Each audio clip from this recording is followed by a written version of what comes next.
सरीखे आप। कुंडलपुर के बड़े बाबा की, मूल नायक श्री शांतिनाथ भगवान की, परम पूज्य आचार्य भगवान गुरुदेव शेखर विद्यासागर जी महामुनिराज की, परम पूज्य मुनि शेखर विमल सागर जी, अनंत सागर जी, धर्म सागर जी आदि समस्त 3 करोड़ मुनिराजों की।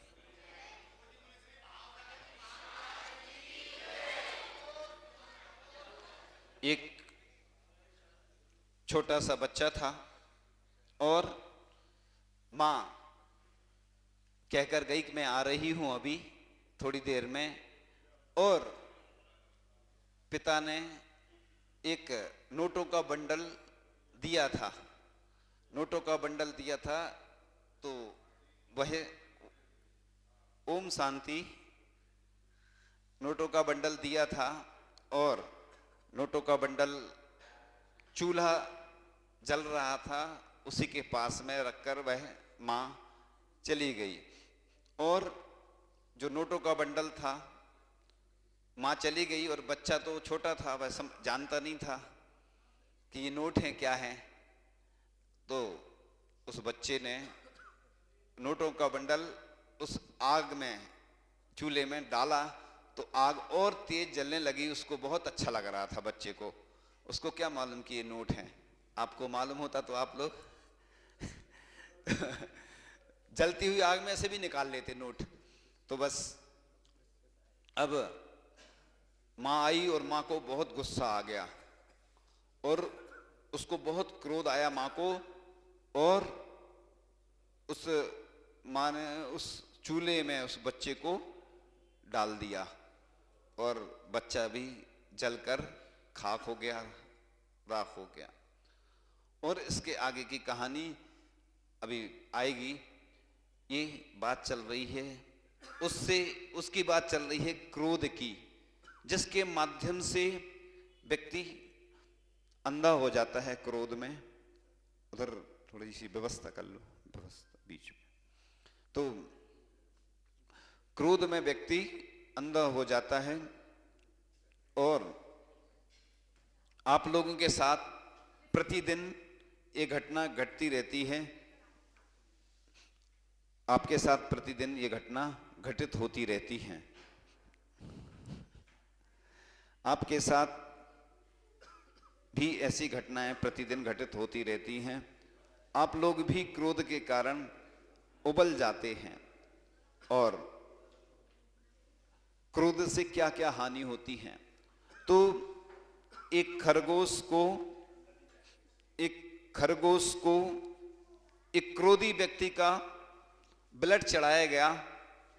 इसके लिए परीक्षा की गई कि कितना घातक होता है, और उसका परिणाम देखा कि जैसे ही उस खरगोश को एक क्रोधी व्यक्ति का ब्लड चढ़ाया गया तो वह तड़फने लगा और बहुत परेशानी में आ गया वह खरगोश।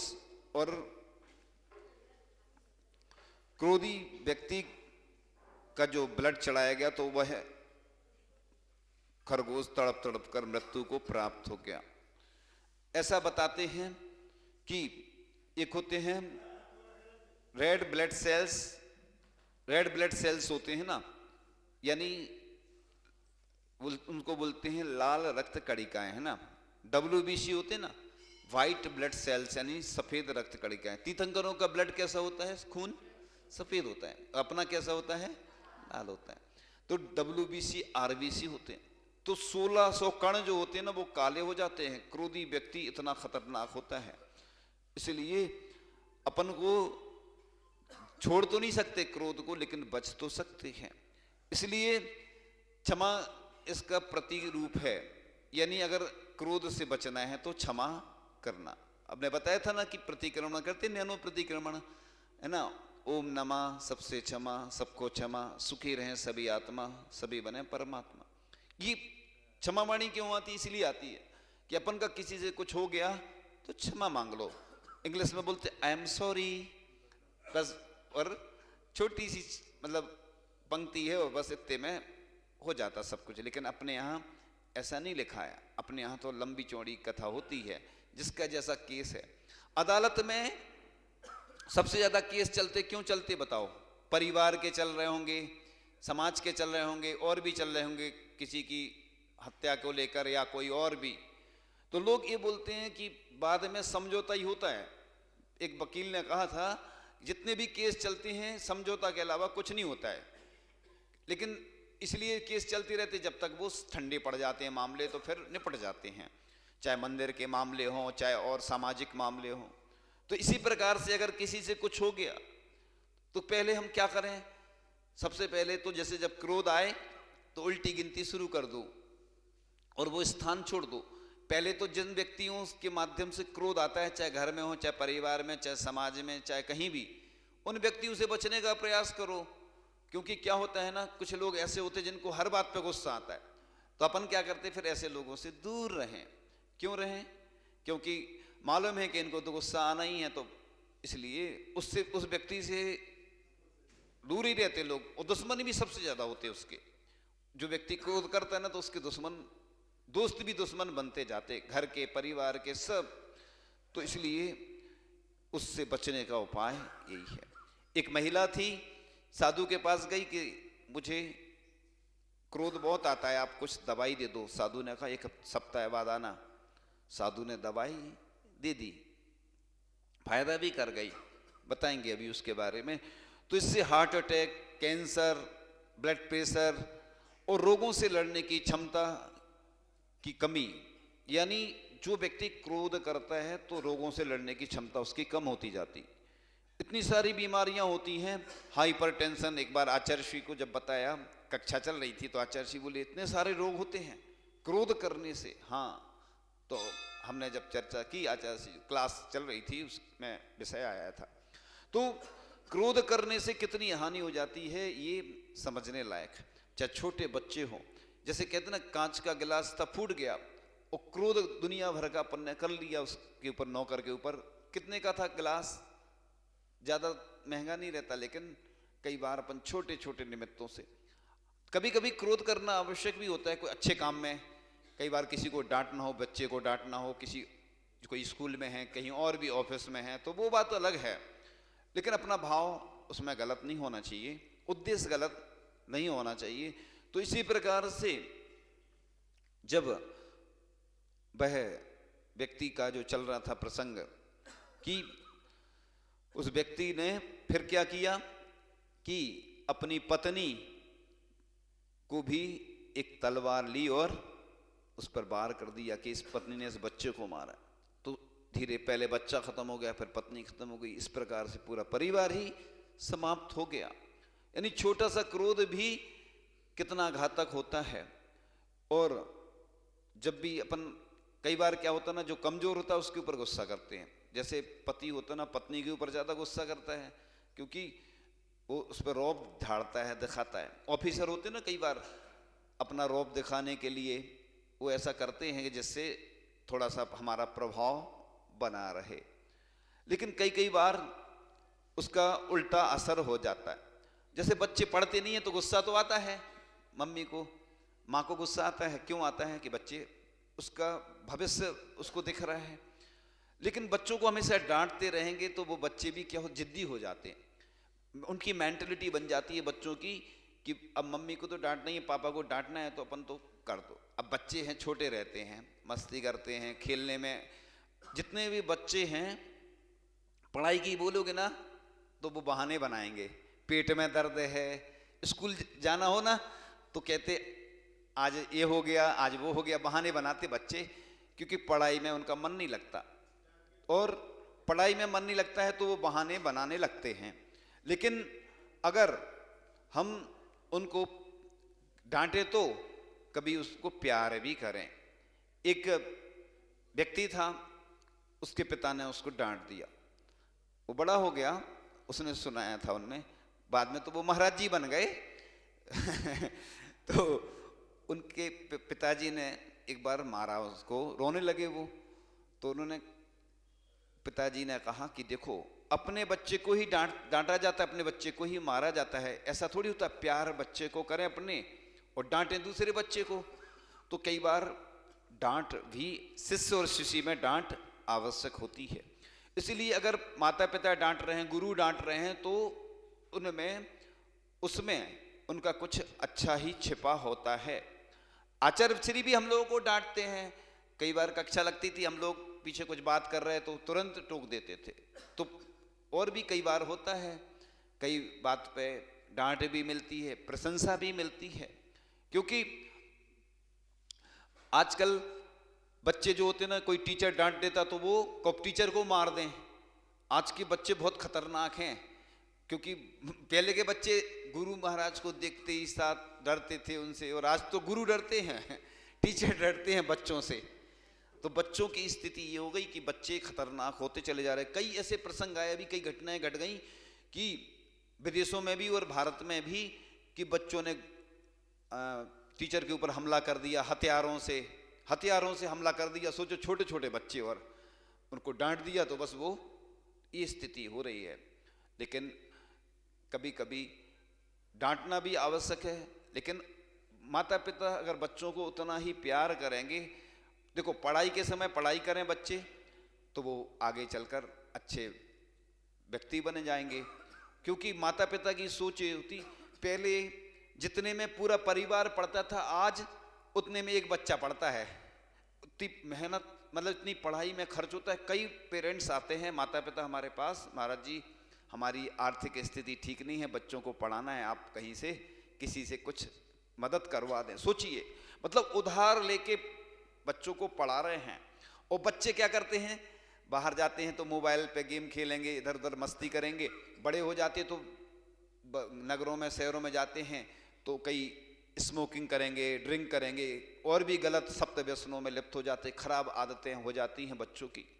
इसलिए बच्चों के माता पिता का कर्तव्य है कि अगर हम पैसा खर्च कर रहे हैं, माता पिता अगर बच्चों के ऊपर, तो जाकर के अचानक देखना भी चाहिए कि हमारे बच्चे क्या कर रहे हैं। क्योंकि पैसा तो खर्च हो रहा है, इधर अब आपकी स्थिति नहीं है और आप पढ़ा रहे हैं, लेकिन बच्चे उसका उपयोग कर रहे हैं कि नहीं, ये भी देखना चाहिए। क्योंकि अपन तो छोड़ देते हैं कि नहीं, वो तो अच्छी पढ़ाई कर रहे होंगे, वो तो यही बताएंगे। आप जब फोन पे बात करेंगे कि नहीं बहुत अच्छी पढ़ाई चल रही है, और वो जाकर देखना। क्योंकि हम देखते हैं कि आजकल की स्थितियां बहुत बिगड़ती जा रही हैं। जितनी जितनी शिक्षा ऊपर बढ़ती जा रही है, उतने उतने संस्कार भी बिगड़ते जा रहे हैं। क्योंकि पहले बच्चे स्थानीय मतलब लोकल में पढ़ते थे, अपन देखते रहते थे, सब कंट्रोल रहता था। बाहर पढ़ते तो कंट्रोल थोड़ी रहता। वो तो जब आएंगे अपने पास, जैसे प्रतिभा स्थली में संस्कार और शिक्षा दोनों दी जाती हैं। क्योंकि जो बहनें हैं वो स्वयं व्रती हैं, प्रतिमाधारी हैं। पहले के लोग, पहले शुरू में जब प्रतिभा स्थली खोली गई तो लोग यही कह रहे थे कि इनको तो माता जी बना दिया जाएगा। फिर मालूम चला कि नहीं, ऐसा नहीं है। आचार्य श्री का पूरा आदेश, निर्देश, संकेत चलता है। जैसा आचार्य श्री बोलते हैं वही होता है। और फिर बहनें अपने हिसाब से भी करती हैं। आचार्य श्री सब चीज़ें थोड़ी बताएंगे, लेकिन आचार्य श्री का आशीर्वाद है। और आचार्य श्री की यही भावना थी कि बालिकाएं उभय कुल वर्धनी होती, दोनों कुलों का वर्धन करती, इनको संस्कार कैसे दिए जाएं। इसलिए आचार्य श्री ने बहनों को तैयार किया। क्योंकि जो स्वयं संस्कारित होगा वही तो संस्कार देगा। जो स्वयं, जितने भी टीचर होते हैं, हम किसी की बुराई नहीं कर रहे हैं, टीचर होते हैं ना, तो वो खुद उतना नहीं कर पाते हैं। लेकिन जो बहनें हैं स्वयं प्रतिमाधारी हैं, स्वयं संस्कारित हैं, जो आचार्य श्री का निर्देश मिला है, तो वो ही संस्कार दे पाएंगी और शिक्षा दे पाएंगी। तो ये चर्चा चल रही थी कि क्रोध को जीतने का उपाय क्या है।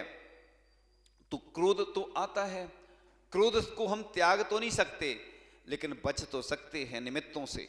तो निमित्तों से बचने के लिए अपन क्या करें, ओम नमः सिद्धेभ्या णमो लोये सब साउडम, इस तरीके से अपन उल्टी गिनती शुरू कर दें। क्योंकि क्या होता है ना, जब भी क्रोध आता उस स्थान को छोड़ दो। अपन पहले तो हमने यही बोला कि निमित्तों से बचो, जिसके माध्यम से आता है। फिर दूसरा, नहीं बच पा रहे, अगर आ गया तो फिर क्या होता है ना, अपन ने थोड़ा सा क्रोध किया तो सामने वाला और ज्यादा आग बबूला हो जाता है। तो अपने यहाँ एक बहुत अच्छी गाथा आती है नियम सार में, आचार्य कुंद कुंद स्वामी की गाथा है, बहुत अच्छी गाथा है। किम का हदि बड़ वासो काय क्लेशो विशितो वासो अज्जीर्ण मूण पौधी समदा रही देश समरस्य। यानी बड़े बड़े उपवास कर लेना, स्वाध्याय कर लेना, मौन रहना, सब व्यर्थ, समता के बिना। ऐसे ही एक गाथा और आती है, सम सत्तु बंधु बग्गो सम सुई दुखो पसंसिडिंद समो सम लोट कंचुणो पुण जीवित मरणे समो समड़ो, यानी दोनों में समता रखना जैन धर्म की रीढ़ है, यानी समता। सामयिक में कुछ नहीं होता है, महाराज जी की 24 घंटे सामयिक चलती है। ये तो 3 बार इसलिए की जाती है कि कम से कम 3 बार तो श्रवण करते रहें, चाहे बिहार हो चाहे कोई अन्य समस्या हो, बीमार हो तो भी सामयिक तो करना पड़ेगी। बुखार भी है, बीमार है तो भी सामयिक तो करेंगे, नहीं तो प्रायश्चित लेना पड़ता है। कोई ऐसी स्थिति हो जाती है, कई बार बहुत ज़्यादा बुखार रहता है तो स्थिति ऐसी हो जाती अर्ध बेहोशी जैसी रहती ना फिर बुखार में, तो भी सामयिक तो करना पड़ेगी। वो नहीं कर पाएंगे तो प्रायश्चित बाद में ग्रहण करते। सोचो तीनों टाइम सामयिक करना आवश्यक है 48 मिनट। तो समसत्तु बंधु बग्गो मतलब चाहे शत्रु हो चाहे मित्र हो चाहे कांच हो चाहे कनक, सब में समता रखना, यही सामयिक है। और आप भी अगर गृहस्थ हैं तो आप भी समता रखते हैं। अगर जैसे किसी ने कुछ कह दिया सुन लिया, देखो जैसे कोई आपके व्यापार में या अन्य कोई ऐसी किसी से विरोध चल रहा है तो उसमें समता नहीं रखना, उसका तो विरोध करना ही पड़ता, आप गृहस्थ हैं। लेकिन जितना कोशिश बने, जैसे घर में परिवार में समाज में, कल कोई बोल रहा था कि महाराज जी ग्राहक आते क्या क्या सुना जाते, तो बात तो सही है। दुकान देखो ग्राहक बोलता है तो सुन लेते हो, पत्नी बोले तो बच्चे बोल दें या कोई पड़ोसी बोल दे या महाराज बोल दें तो सहन नहीं होता, कई लोगों को नहीं होता ना सहन। तो देखो जहां पे ग्राहक से फायदा मिल रहा है, नहीं पैसा मिल रहा है तो सहन कर रहा है क्योंकि वो अभी हमें दे जाएगा पैसे, और पत्नी छोटी है वो घर से मायके भग जाएगी, नहीं भगेगी, ऐसा रहता है लोगों को कि वो थोड़ी कुछ होगा। हमने विवाह किया है, बच्चे अपने ही हैं तो उन पे, या जैसे शराबी रहता है ना, शराबी कभी भी पुलिस वाले को नहीं मारता, आपने देखा सुना कभी? क्योंकि वो देख लेता ना, ड्रेस देख लेता पुलिस की तो उसका नशा उतर जाता और अपने घर में जाएगा, रौब झाड़ेगा पत्नी बच्चों के ऊपर, पड़ोसियों के ऊपर, और अपने ही घर में जाता है। देखो वो कोई घर में नहीं घुसता दूसरे, ऐसा कम सुना जाता है, नशे में जरूर रहता है लेकिन पहुंचता अपने घर है। इसी प्रकार से क्रोध है, क्रोध हमेशा किसके ऊपर आता है? कमजोर व्यक्ति के ऊपर। इसलिए यह जो क्रोध है आपका सर्वनाश करने वाला है, इसलिए इससे बचने का उपाय एक ही है कि अपन इतने सारे जो रोग होते हैं ना, हाइपरटेंशन, कैंसर और हार्ट अटैक, ये सब क्रोध के कारण होते हैं। यानी क्रोध करने से व्यक्ति के अंदर जो ब्लड सेल्स होते हैं ना, काले हो जाते हैं, 1600 कण, और 15 मिनट क्रोध करने में 24 घंटे की जो एनर्जी रहती है वो 15 मिनट के क्रोध में खत्म हो जाती। या ऐसा मान लो कि 24 मिनट का जो क्रोध करते 24 घंटे की एनर्जी उसमें नष्ट हो जाती। इसलिए आप लोग सब चीज़ों से बच करके इस क्रोध से बचने का उपाय करें। तो वह महिला साधु के पास जाती है, साधु मुझे महाराज से कहती है मुझे कोई दवाई दे दो। साधु कहते 1 सप्ताह बाद आना। 1 सप्ताह बाद पहुंच जाती है तो साधु उसको दवाई दे देते हैं और दवाई फायदा भी कर जाती है। अब लोग पूछेंगे कौन से मेडिकल पे मिलती है वो, तो फायदा कर जाती है। तो फिर जाती है साधु के पास, महाराज बता दो। साधु ने पहले शर्त रख दी थी कि वह दवाई काय से पी जाती है? बोतल से पी जाती है। तो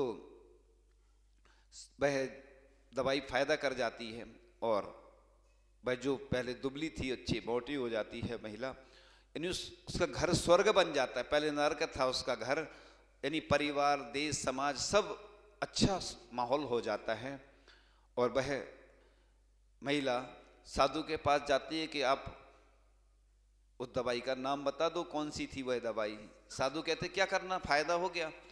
जैसे किसी को सर्दी हो गई, उससे कहो कि ये सौंठ खा लो, नहीं खाएगा। उससे कहो अमेरिका से टैबलेट आई है, 1000 की है, 1000 रुपये की दवाई है, अमेरिका से आई है, तो आदमी को फायदा हो जाएगा।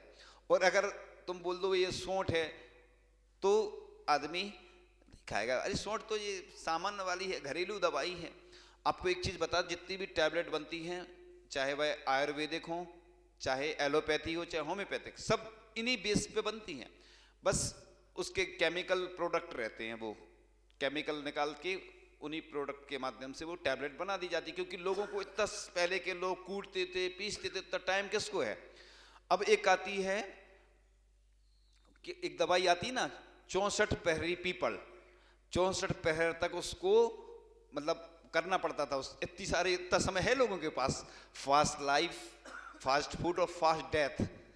आजकल पूरी जिंदगी ऐसी बन गई, हर आदमी देखो कोई दर्शन करने आता है, आया सुबह और गया, अब रुकने का कोई नहीं। अब आवास व्यवस्था ज्यादा नहीं करनी पड़ती, तो भोजन व्यवस्था बस करनी पड़ती लोगों को, क्योंकि अब समय नहीं है लोगों के पास।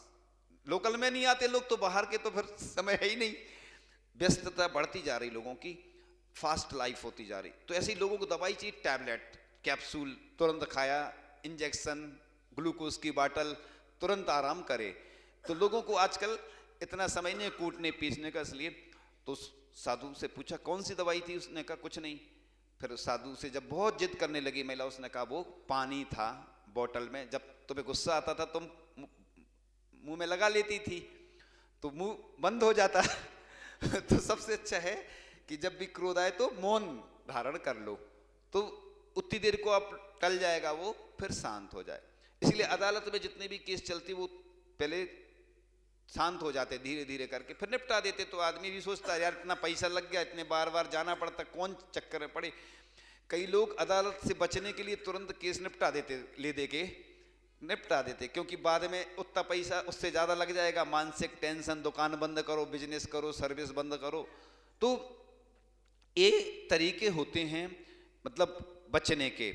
तो आप लोग अगर बचना है तो बस क्रोध ही नहीं करें, सबसे अच्छा उपाय उसका यही है। तो उस व्यक्ति का पूरा परिवार बर्बाद हो गया, उसने, उसकी जो नोट की गड्डी थी वो तो चली गई, अब तो वापस आना नहीं, लेकिन उसके साथ साथ उसका बच्चा, उसकी पत्नी ने बच्चे को आग में जला दिया था चूल्हे में, और उसके पति ने उसकी पत्नी के ऊपर तलवार से प्रहार करके उसका घात कर दिया, उसका भी मरण हो गया। तो एक क्रोध के कारण कितना नुकसान हुआ। आप लोग इस क्रोध से बचें, क्योंकि जैन दर्शन में इसको कसाय कहा गया है, और इसके बारे में पूर्व में भी कई बार हमने बताया है कि आप लोग कैसे अपने जीवन को अच्छा बनाएं।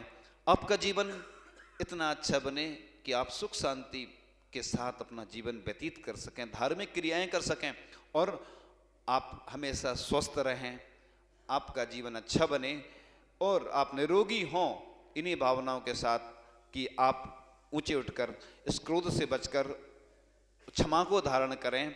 और छोटा सा प्रतिकरण बताया था ना, ओम नमः, सबसे क्षमा, सबको क्षमा, सुखी रहें सभी आत्मा, सभी बने परमात्मा। ऐसा क्षमा का भाव धारण करते हुए, उत्तम क्षमा को धारण करते हुए, प्रतिदिन प्रति क्षण जब भी किसी से कुछ हो जाए तो क्षमा जरूर मांग लेना, जिससे वह शांत हो जाता है और उसका क्रोध भी शांत हो जाता है। आपका जीवन अच्छा बने, आपके अंदर क्षमा आए। इन्हीं भावनाओं के साथ परम पूज्य आचार्य भगवान गुरुदेव श्री विद्यासागर जी महामुनि राज की